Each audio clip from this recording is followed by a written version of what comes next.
if you having some problems that the door's dog is falling apart, I'm going to show you my trick that I did in order to fix it. So I'm going to make new holes here, and I'm going to use rivets. Rivets is the way to go. So if you never saw them before, that is a rivet. That is the rivet again. I'm going to show you the other side so that way you can see.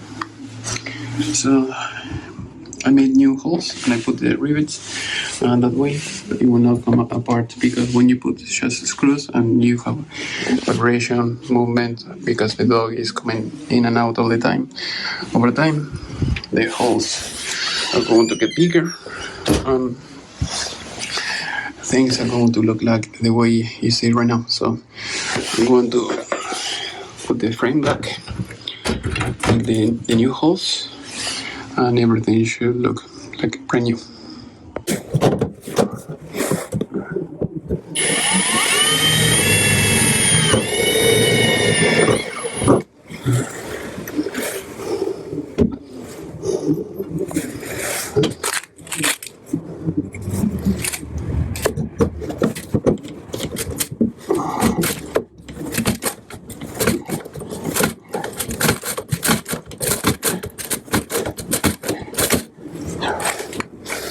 Just put the first one. So what you have to do is keep it flush, because if it start popping up like you see over here, and you don't push it when you're doing the job, the rivet is not going to work, and you will have to redo it again, make a hole and put another rivet again.